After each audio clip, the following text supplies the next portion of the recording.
नमस्कार। तो चलिए आज भारतीय शास्त्रीय संगीत की दुनिया में एक छोटा सा गोता लगाते हैं। एक बहुत ही प्यारी पारंपरिक रचना को परत दर परत खोलकर देखते हैं।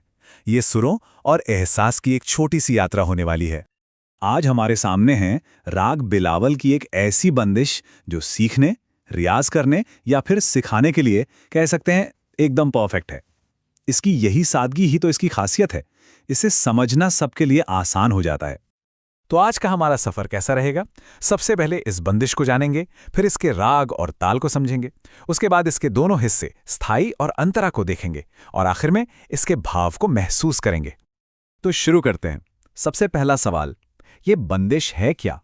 देखिए, आसान शब्दों में कहें तो बंदिश सुर, ताल और बोल का एक बंधा हुआ खूबसूरत पैकेज है। एक पूरी की पूरी कॉम्पोजिशन। अब देखिए, किसी भी क्लासिकल कॉम्पोजिशन की दो बुनियादें होती हैं, राग और ताल। अगर राग संगीत का रंग या मूड तय करता है तो ताल उसकी धड़कन है, उसका दिल, और इन्हीं दोनों से संगीत में जान आती है। तो ये जो बंदिश है ये राग बिलावल पर आधारित है। और बिलावल की सबसे खास बात क्या है कि इसमें लगने वाले सारे स्वर शुद्ध हैं। अब इसका मतलब क्या हुआ? मतलब कोई भी फ्लैट या शार्प नोट नहीं, जैसे हम कोमल या तीव्र स्वर कहते हैं, वो इसमें नहीं लगता। ये काफी हद तक वेस्टर्न म्यूजिक के मेजर स्केल जैसा है, और यही बात इसे एक बहुत साफ, पॉजिटिव और मीठा एहसास देती है। और इस रचना की धड़कन, वो है तीन ताल। ये हमारे संगीत के सबसे जानी मानी तालों में से एक है। इसमें 16 बीट्स यानी 16 मात्राओं का एक साइकिल होता है जो गोल गोल घूमता रहता है और पूरी धुन को एक मजबूत सहारा देता है। तो चलिए अब बंदिश के पहले और सबसे जरूरी हिस्से पर आते हैं, जिसे स्थाई कहते हैं।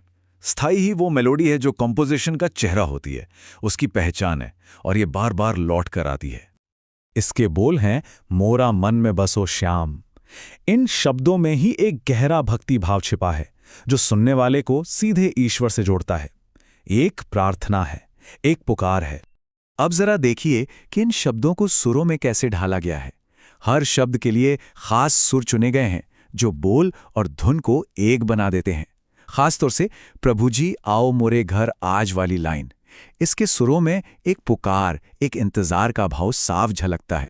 स्थाई के बाद आता है कॉम्पोजिशन का दूसरा हिस्सा, जिसे कहते हैं अंतरा। अंतरा धुन को आगे बढ़ाता है और अक्सर ऊंचे सुरों की तरफ ले जाता है, जिससे कॉम्पोजिशन में एक नयापन और एक उड़ान सी आ जाती है। अंतरे के बोल हैं, एरी लाज मोहे गिरधर गोपाल। ये स्थाई के भाव को ही आगे बढ़ाता है, जहां भक्त अपने ईश्वर से अपनी लाज रखने की विनती कर रहा है। यह समर्पण का एक और गहरा स्तर है। जरा इसके नोटेशन पर ध्यान दीजिए।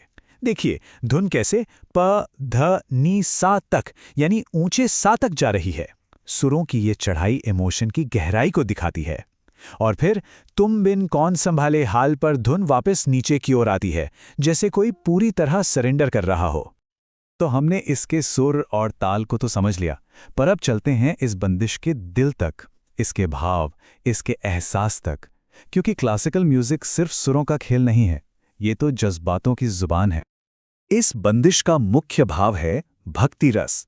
रस का मतलब सिर्फ स्वाद नहीं, बल्कि वो भावनात्मक अनुभूति है जो कला के माध्यम से पैदा होती है।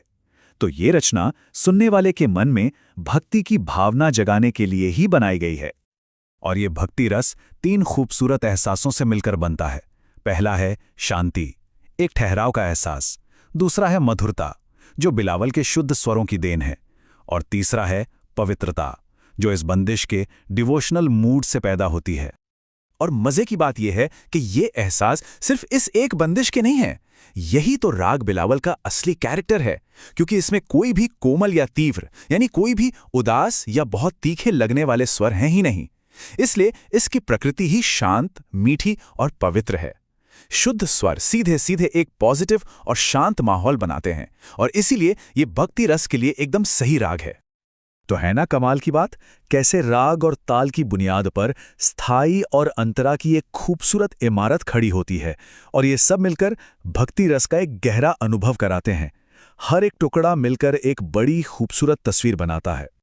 और ये सब हमें एक बहुत ही गहरे सवाल पर छोड़ जाता है, संगीत के स्वर और भाव एक कैसे हो जाते हैं? कैसे कुछ ध्वनियां हमारे अंदर शांति, प्रेम या समर्पण जैसी भावनाएं जगा सकती हैं। शायद इसका जवाब संगीत को सिर्फ सुनने में नहीं, बल्कि उसे महसूस करने में छुपा है।